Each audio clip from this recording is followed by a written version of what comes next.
So guys, Wike has been receiving a lot of buzz boosts after he tried to use Peter Obi to play politics. Guess what? Wike came out to say that Peter Obi didn't achieve anything in Anambra State, that he used the state money for his business and all kinds of things. You can imagine that. And guess what? Nigerians went to dig out Wike in the past. Just for you to know that the person of Wike represents betrayer. I mean betrayer. He is the person who once praised Peter Obi for all the good jobs that Peter Obi did in Anambra. And now for the sake of politics, 2027 is ahead. Wike has come out to say Peter Obi did nothing. This is just like rain or mockery. It's sad that it's coming from somebody who is the FCT minister. If you can recall, Fayose came out to say only Peter Obi represents the opposition Nigeria has today. And Dan Olati of PDP came out to say only Peter Obi can remove Tinubu from Aso Rock. And guess what? Those statements didn't sit well with Wike, and he felt he needed to come and release one bomb blast, to dent Peter Obi's image and credibility. But guess what? Nigerians gave him the buzz boost that he deserves. Anyway, guys, let me just allow you to take a look at how Rufai, Ojope, and our other Rice crew members have all analyzed this. Take your time and watch this video. Let me know your thoughts in the comment section below. Now take a look. Let's begin what's trending, focusing on reactions to the confrontation by FCT Minister Nyesom Wike, who accused Peter Obi, former Anambra State Governor, and Labour Party's 2023 presidential candidate of diverting state funds. The allegations came during the inauguration of a road project in Abuja. Wike spoke in response to Peter Obi's criticisms of dilapidated schools in the FCT, describing Peter Obi as a social media president. Wike alleged that Obi diverted money meant to be used to develop Anambra State into Fidelity Bank, where he was the highest shareholder, so as to earn profit. Wike also challenged Peter Obi to publicly compare what he did in 8 years in Anambra State with what he has accomplished so far in the FCT in just 2 years. Let's take a look. Some people, because of politics, for example, here one of the social media presidential candidates went to one of the local authority area schools and was saying the government has abandoned public schools. In particular, his name is Mr. Peter Obi. It is not everything you must play politics. But let me say this. Peter Obi, you were governor for 8 years in Anambra State. If you have finished all the jobs in 8 years, nobody will be talking about developing Anambra by now. 8 years. Instead of developing Anambra, you took the money and put in the bank you have interest, Fidelity Bank. Anambra State had problems. The money was there to develop Anambra State. You only prefer profit and put the money for the development of Anambra State in the bank you have the largest share, and Anambra will be suffering. Can you really say you love this country? If I were you, why not be quiet? Enough is enough. You cannot be president of Nigeria only when you go to one IDP. Oh, I want to go for a birthday party. I want to do my birthday party in IDP camp. Who is interested in all those things? Enough is enough.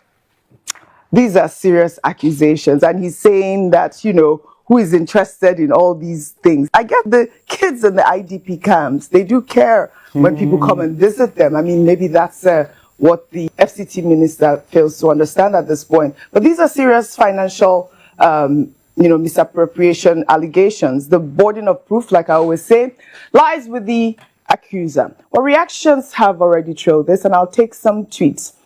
Ugo wrote on X, I was wondering if, after ranting, Wike has gone to inspect the said school will be visited and ensure renovations start in earnest.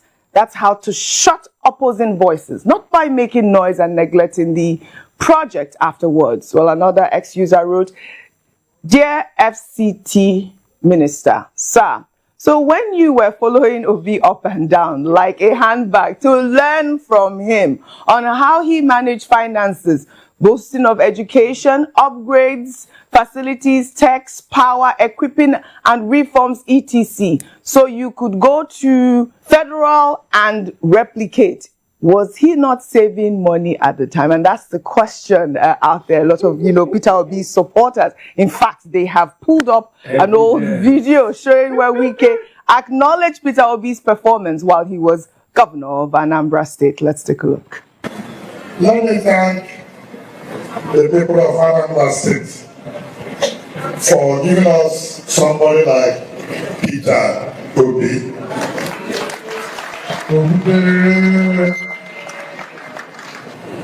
Each time I come closer to the governor, I learn new things. New things in the sense of his commitment to his job. He's one governor that has not been distracted, irrespective of the politicking. He believes that he has a mandate to serve his people, and you can see the results of that commitment.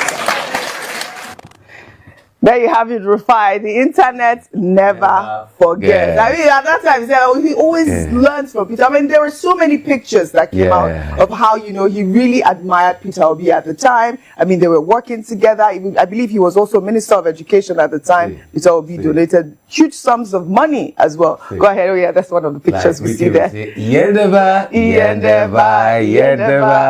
you didn't do it, is it not the same Wike that as our last election said that Peter Obi is the hero of that election? Yeah. So the question is, what changed? No, because it's an APC government now, and APC's number one problem is Peter Obi. They must attack him. And what is Peter Obi's crime? He got over 6 million votes in the last election. So they must attack him and bring him down. As an FCT minister, they told you schools are not good. The next thing, go there and fix it. Go there and fix it. In fact, that's why I want to give due commendation to my very good friend and my able minister, Minister Umahi today. The time we brought the issue of a road not good, what did he do? He went there and he did it. Sent information. So on this, Minister Umahi scores more than Wike. It's not that if I see on that, I will not still talk with you. You know me, I will talk. Yes. But on this, Bimba, he sent you message to me. I say, I love him too. We both love each other. But you can see how politics distorts everything. This is it. When will Mr. Wike focus on the schools he ought to fix? Yes. When will he saw the pictures? When will he focus on the questions they've been asking him about land allocation, land grab in Abuja, and properties abroad? Security. When will he focus on that?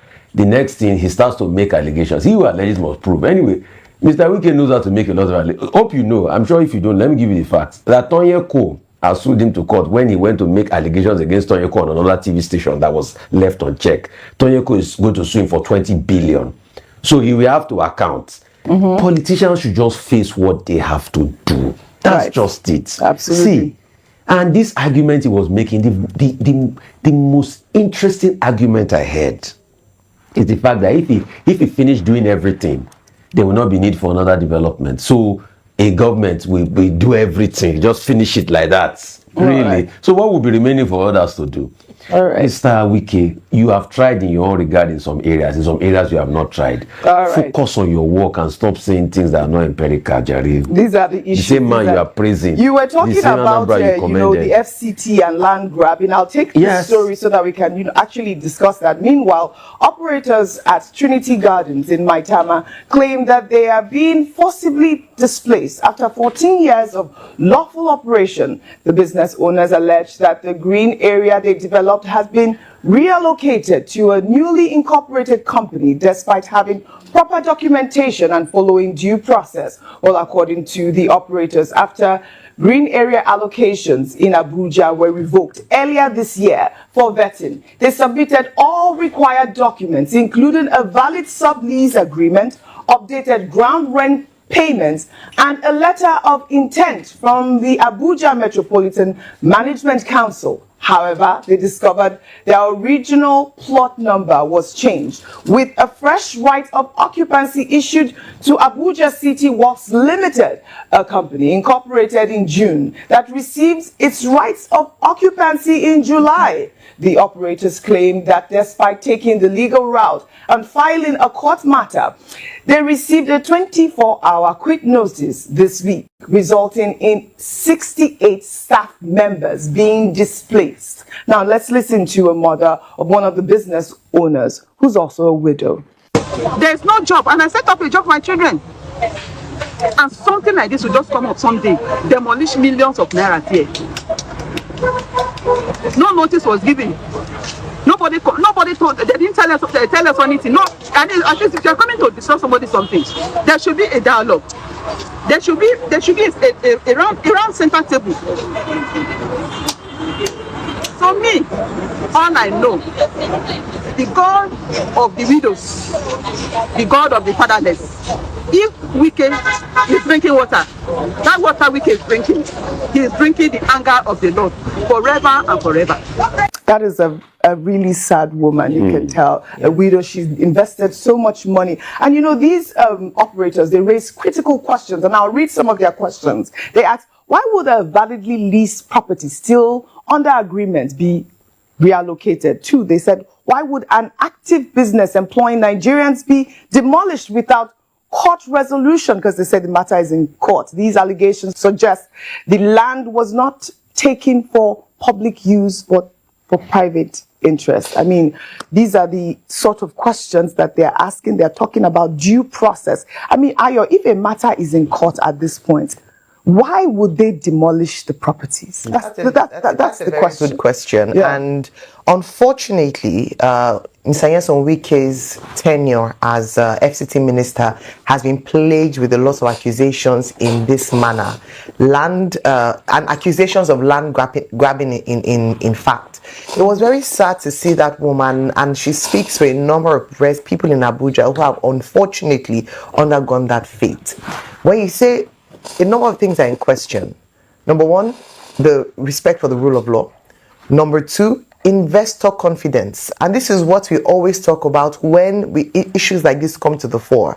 We keep saying, oh, Nigerians in diaspora, come back home, come and invest, come and buy land. We ask foreign investors as well to come in and come and buy land. The president is going from trip to trip, trying to invite people to come and invest in Nigeria. But when they see trends like this, whereby investments can in one day, without notice, as those who have alleged have said, can be destroyed, it's very concerning. It's worrying, and I believe it's high time the minister is called to question as to why these things have happened. Yes, in the past, whether during his media rally or questions raised to him, he has tried to justify his actions, but the justification does not hold water, especially as the matter is still in court, number one. Number two, due process was not followed. Yes. So it's time for his principal to call him to account and ask that why are there so many accusations around potential land grabbing by him himself? And then what does this position mean for potential investors?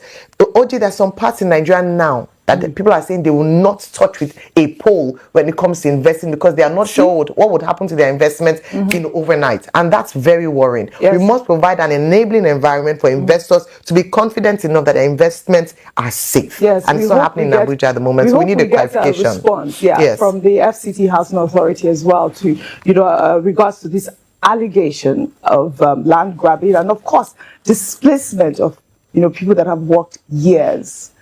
All right. Meanwhile, in Lagos, officials of the Kick Against Indiscipline Task Force arrested Nollywood actress and philanthropist Sarah Martins while she was cooking for charity on the street Maiden. The visibly distraught actress alleged she was harassed and injured during the encounter, with hot oil spilling on her hand during a scuffle as she attempted to distribute free meals to the less privileged. The Lagos state government, through an official statement, confirmed that the operation was part of an enforcement drive to maintain order and keep the area clean. The government stated that cooking on a public road median violates safety regulations, justifying the actress's arrest and the seizure of her equipment. It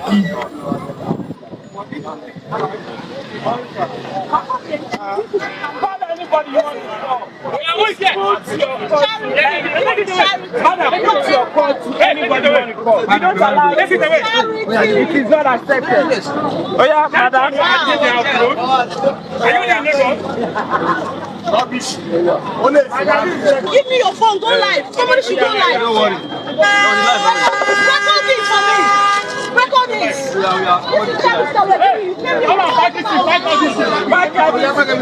Please record this.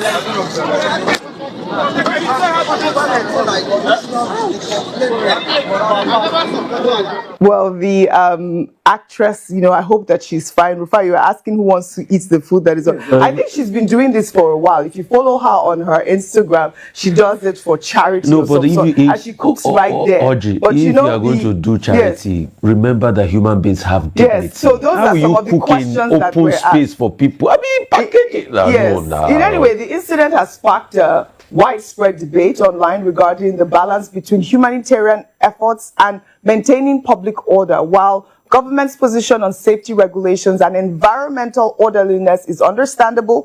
Questions arise about the approach to enforcement, especially when dealing with charitable activities. And Bimbai, this is the question that I'd like to ask. Like I said, she's been doing it for a while. Was she warned? Did she have adequate notice? I know that, she's trying to do charity, but you can see that it's not clean. I mean, that for me, the first time I saw the video, I was actually appalled where she was cooking, in the middle of the street. But, people sell food on the streets as well. And, what happens to those people that sell actual food on the streets as well?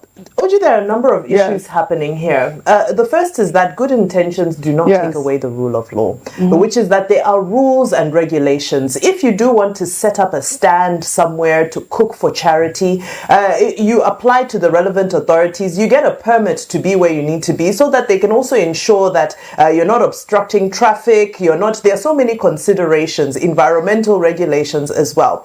So it's unfortunate that good intentions mixed with ignorance. Unfortunately, ignorance does not cover for your good intentions. There are rules and regulations. You're dealing with food, you're dealing with people. Now, there's that side of it. Then on the other side of it, there's the undue abuse of force by the task force. Because if you've been around when the task force comes around to bundle people up, whether it be the ones who are selling food on the side of the road, the ones selling fruits and so forth, it's very unsightly. It's very difficult to watch because they are bundled up in a very inhumane way. If you see the task force truck coming, the way people scatter and run because they're terrified. Of course, they have their own goods that they're trying to preserve, but also they are manhandled.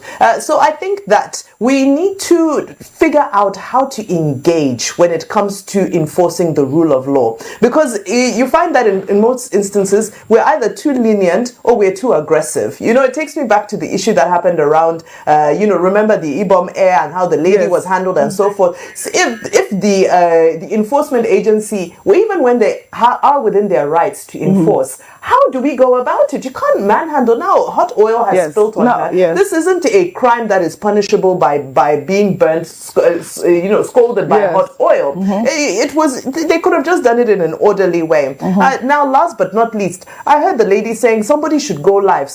This obsession with attention needs to come to an end. But everything cannot be about going live. We cannot switch on ring light for every issue that happens.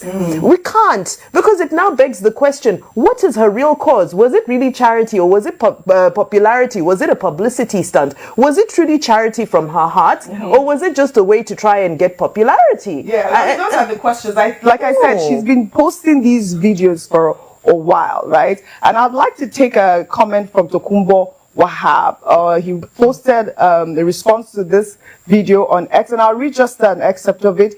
He wrote, while the Lagos state government deeply appreciates the spirit of philanthropy and community support demonstrated by many residents, such initiatives must be carried out in compliance with the state's extant laws to ensure public safety, environmental protection, and urban order. And that's the urge from the Lagos state government. Please, there is no discouragement in charity work. We cannot discourage charity work, but it has to be done according to the law, and it has to be safe. Well, I hope that, I did see a video of the lady going to a spa to get her hand healed. I hope that she gets healed really quickly. We'll take another story now. The Nigerian Civil Aviation Authority has debunked allegations made by Senator Orji Uzor Kalu, who claimed that some pilots in Nigeria smoke Indian hemp and get high before flying, attributing many runway overrun incidents to drug use and poor regulatory oversight leadership. The allegations were made during plenary as senators debated a motion on strengthening aviation safety in Nigeria. Kalu criticized aviation regulatory agencies, including the NCAA, for allegedly failing to properly monitor pilots' leadership. Let's take a look. Some of the pilots are not prepared. Some of them use Indian hemp. Yes, it's true. Some of them smoke Indian hemp, and some of them are not properly audited by the authorities. I am telling you what I know because the NCA and NEMA and other authorities are not looking after these pilots and checking them on drugs. On the spot assessment, they are not doing it because it is dangerous. And you see them walking into the airplane, nobody checked their blood pressure, nobody checked anything, nothing, and their drug level. Not that aircraft, most of them 737-500 have an automatic landing gear system. It doesn't need the pilot to land the plane. What needs to land the plane is the computer, autopilot. But because some of them are high, they are not going to do this thing. Because any aircraft that is of the new generation don't need the pilot to fly. Landing and takeoff is purely automatic. All right. I believe this senator had an airline at one time. I believe, I forget what it was called, Surka or something like that. But you know, the NCAA has described the senator's claims as baseless and misleading, defending the professionalism of Nigerian pilots and the robustness of its oversight system. The Director General of NCAA, Chris Najomo, in a statement insisted that all licensed pilots in Nigeria undergo rigorous medical, professional, and safety checks before being cleared to fly, adding that no pilot can operate a Nigerian registered aircraft without holding both a valid pilot license and current medical certificate, with commercial and airline transport pilots requiring Class 1 medical certificates issued after comprehensive aero-medical evaluation. I believe that, you know, the Association of Pilots have also responded. I sent to Festus Keyamo. He was quite appalled that, you know, the senator was making such, you know, as it appears, baseless claim. You were saying something, Ayo, were you, or? Yes, you guys were speaking about it. Yes, the senator didn't say it well. He made a fallacy of hasty generalization. Fallacy of hasty generalization. Yeah. So he generalized too hastily and he exaggerated. But the question, based on empirical facts, was there a case where cannabinol was found and narcotic was found in the blood of a pilot after an incident in this country? And an air hostess. And an air hostess? Yes, there was. An isolated incident. No, yes. No. One isolated incident. One isolated incident, too many. But you now ask, how because does the ecosystem allow that incident to happen in the first place? Yeah. One too many. Have you watched the movie Flight? No, hang on a minute. With Denzel Washington. Let me finish. Yeah, it happens everywhere. You say one isolated incident, yes. An airplane overshot the runway by a mile. That could have led to very, very bad disaster. What we should do is attack that. That should never even have happened in the first place. Right. And the fact that after a test by Accidents and Investigation Bureau, they found that happened. But so did it happen? Yes. But is the senator right by now making this fallacy and hasty generalization and using one paint to one towel to brush everybody in the industry? He's wrong on that. But we cannot deny the fact that it happened. All right. Well, that was one incident that happened. But did you guys listen I was going to to the say that the response by the NCAA's response they have said given a that robust they response. do random checks, and there will always be people that fall through the cracks. Even in the most developed of nations where they have very sophisticated methods of random checks, whether it be in the sports industry, whether it be the security agents or enforcers, it happens. And so I think it's quite dangerous, especially for a man of his standing to stand on the floor of the Senate, the hallowed chamber of the Senate, and make assertions that are misleading and could cause reactions that are not palatable, especially attacking the aviation industry, particularly because a lot of work is being done. And that's why I'm glad that the NCAA came out, because you know I'm saying that when it comes to Nigeria and the way that enforcement is done, people latch onto these bad stories very quickly. Correct. And you can now spread the news, and that's why some headlines say Nigerian pilots are on drugs. And it's false. It's false. So for him to make that statement, I think it was important, and which the NCAA did, that not all pilots are high. In fact, that was one pilot that was found, and it happens. And the reason for random checks or checks like this is to prevent. You can prevent. I think also speaks to a deeper issue of the prevalence of drug abuse as a nation generally, and that's one thing that we should talk about as well. So I think that it is important that it has been debunked, and we should not just paint an entire, call pilots that. So whenever you want to go on the plane, you want to be smelling the breath from you on a lighter note. But I think it's important, that they came out to the they came out with the robust response and the medical rigor for each person, for the pilot that it goes through by the NCAA. I think it was in order. All right, well said, Ayo, well said. Now let's bring you an update to the story of detained leader of the indigenous peoples of Biafra, Nnamdi Kanu. On Thursday, the medical panel constituted by the Nigerian Medical Association declared that Kanu is medically fit to stand trial on terrorism charges. The panel concluded that the health condition cited by Kanu is not life-threatening. The judge in the case, Justice James Omotosho, has scheduled 6 consecutive days beginning October 23rd for Kanu to open and close his defense following the NMA panel's findings.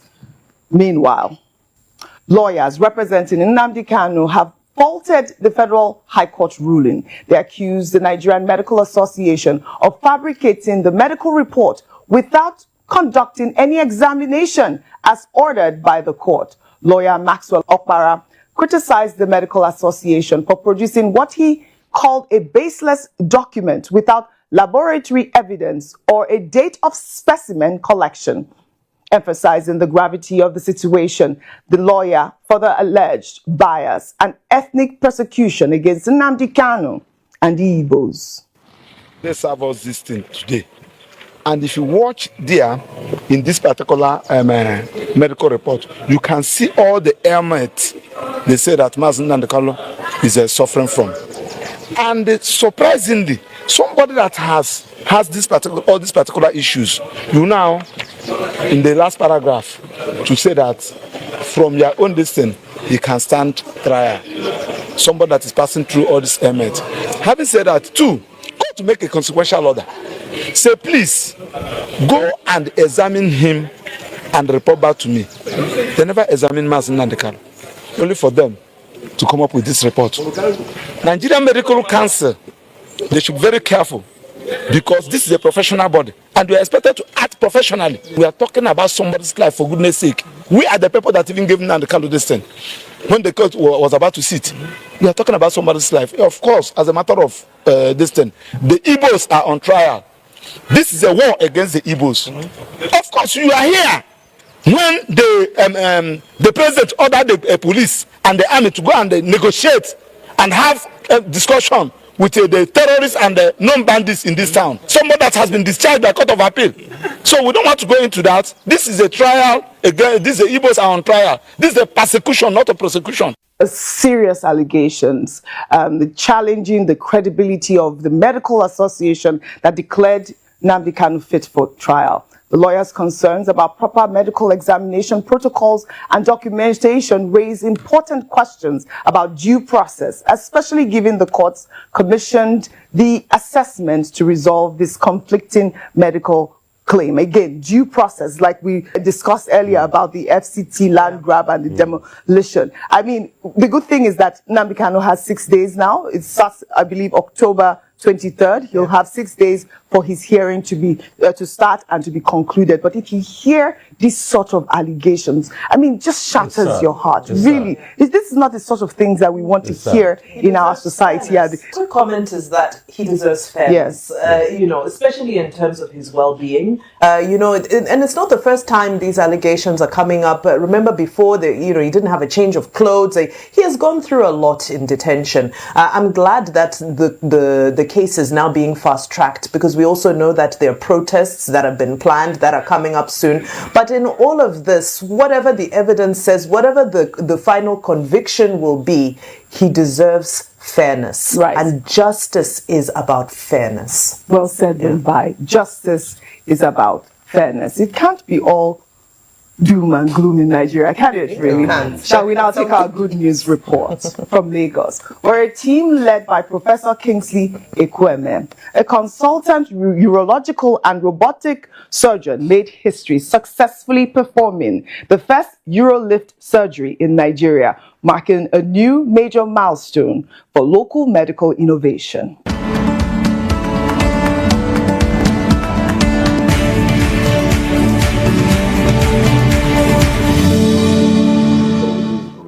Professor Ekweme is a UK-trained surgeon who returned to Nigeria to revolutionize prostate care within the country. The urolift surgery itself is a minimally invasive one that uses small implants to lift and hold prostate tissue out of the urethra's way. Speaking after the procedure at the prostate clinic last weekend, Ekweme described it as a remarkable achievement for Nigeria and Africa's medical space, saying that this urolift procedure offers a safer and more efficient alternative to traditional surgeries that may often come with unwanted side effects.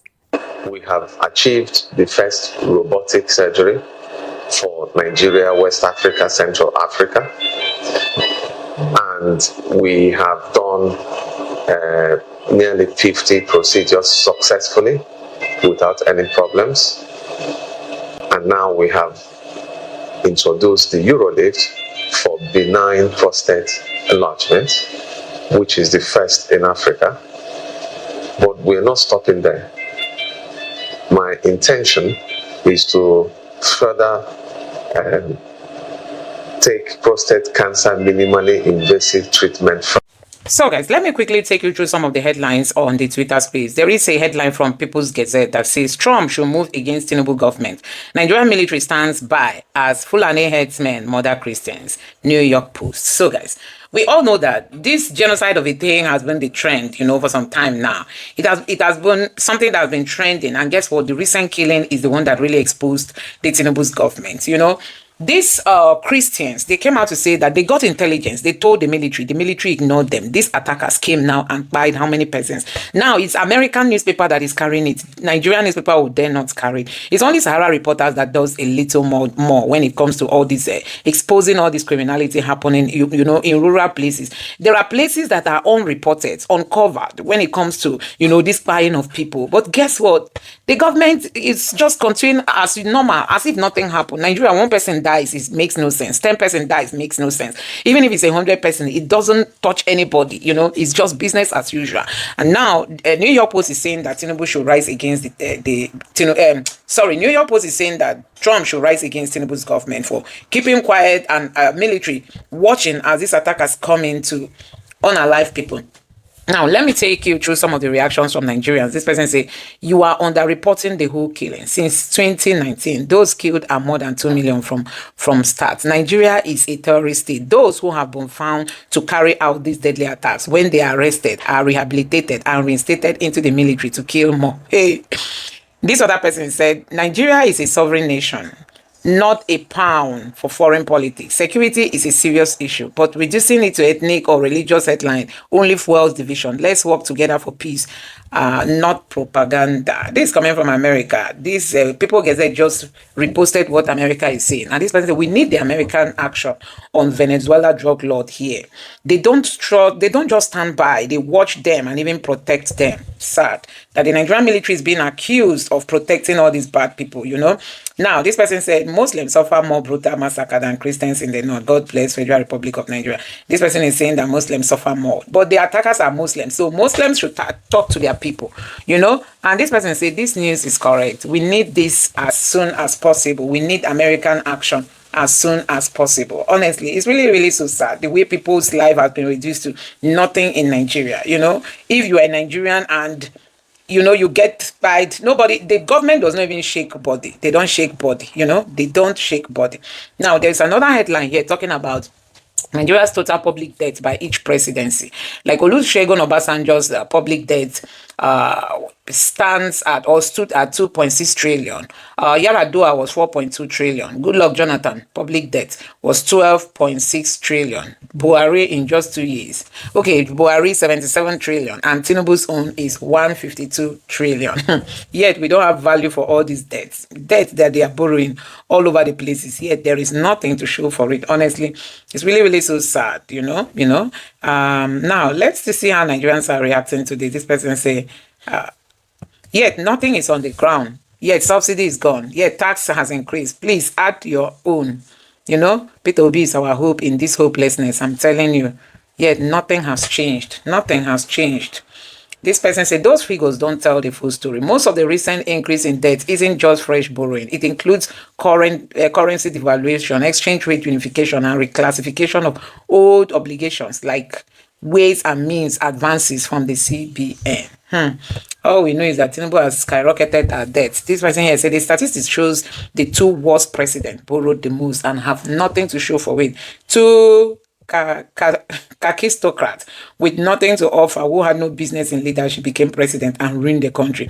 If una no kill APC, hey, APC go kill una. Make una ask these thieves what changed. They keep mocking Nigerians. That's why everybody wants to japa, you know. People believe now that japa is just the solution. Peter Obi said that this government has borrowed more money than all the previous government put together. Those numbers speak louder than any campaign speech. The debt curve didn't just rise, it exploded. APC and the cankerworms and caterpillars eating up into Nigeria's economy. And this other person said before he's done, it will be around 700 trillion. The next person will do 1 quadrillion. When they are done with Nigeria, people will feed on grass. Many will turn to cannibalism. Oh my God. Another person here say, you are no longer campaigning against Christian genocide in Nigeria. It seems you have realized that your propaganda has failed and it's no longer working. Yeah, this is your next strategy, right? Keep it up. You don't get tired too. You soon get tired too. This person, I don't know what's wrong with this tweet. This tweet is very, very relevant. You know, it's very, very relevant in our today's Nigeria. I don't think there should be any reason to fault the person who posted this post. This person said, APC government is the worst thing to happen to Nigeria since independence. Tinubu and late Buhari. It no go better for now. APC is the viral infection killing Nigeria and Nigerians. Now statistics we go chop. According to our president, now statistics we go chop. Another person here say, you know, the sad part of this amount of debt taken by the government is in the last 2 years. One of these president actually went around the world for debt forgiveness and he got it. Really? That is it Obasanjo? Because I don't think Tinubu actually begged for money, but I don't think they responded. Why you go label Tinubu own with red nah? Tinubu own was written in red. Another person say, by the time he's done with his first time, he go done double. After 8 years, we go come out for trillion. This graph needs to be framed. Another person say, the clear leader, born to borrow, more loading. Hey! And the way people praise Tinubu, I mean, they will tell you he's a smart politician. Only smart in the negative parts. Not smart. I'm not seeing anything they are doing, you know. Can you imagine all the money Tinubu has borrowed in 2 years? IMF has even come out to say that what is affecting Nigeria's economy is how much money is leaving Nigeria. It means that people are siphoning this money to somewhere. Nigerians, this money is being siphoned.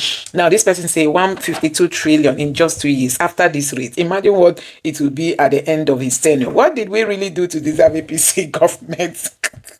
So guys, oh my God, this person say, you did not tell us the red.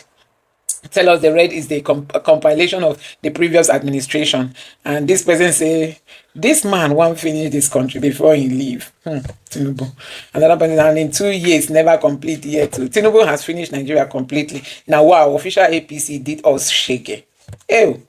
This person said twice my age. Sorry, I can't take that. And this one say, yeah, Tinubu taxed the moves. We are finished. Master strategist. This one, his strategy has failed him badly, you know. Tinubu's strategy is not working in this one again. This person here say, these two photos placed side by side tells a powerful story what we had in West Africa before British came. And what remains 111 years later. They dismantled our system of governance and planted a virus in the heart of those that left in charge. More than a country. So the image is actually talking about is a photo of Tinubu and that of Oba of Benin. I don't know why he posted that. Now, let's see. This one says, go and do your research properly. Good luck, Jonathan left a debt of 67 billion, not 12 billion. You've been professional before.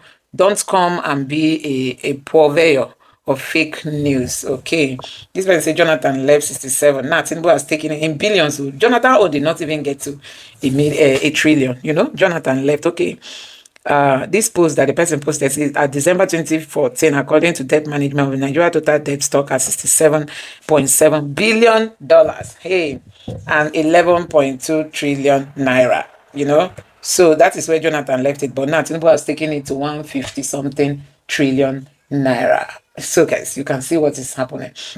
Now this one say, you see him now waiting they call economic terrorism be this. Obasanjo used 8 years, build debt profile 2.6 trillion. Tinubu used 2 years, he at 152 trillion naira. No be governance again. Now physical society. They know they borrow to build school, hospital or road. Then they borrow to service old debt, fund political propaganda, and maintain luxury lifestyle while citizens they beg for Gary. This one no be renewed hope. Now repackage disaster. And make we no forget, they no just they borrow, then they buy everyone of opposition suddenly mute. Media houses suddenly patriotic influencers suddenly sees progress. All man don't collect in own brown envelope.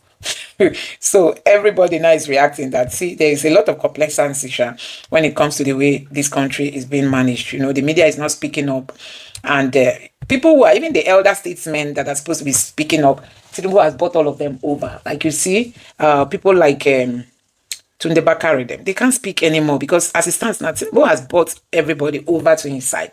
Nobody has the guts to, like, you know, come out to begin to criticize Tinubu. That is just it, you know. So guys, I'm going to stop here. Let me know your thoughts on these headlines on the Twitter space. Let me know what you think. Tinubu has done his own worst in just 2 years. The economy, we are borrowing, but we are not seeing the effect of the borrowing. And now IMF is saying that we go nowhere. We are not even among the first 5, countries that are doing well at the moment. Anyway, let me know your thoughts in the comment section below. Please don't forget to subscribe to the channel and turn on the bell notification. Thank you.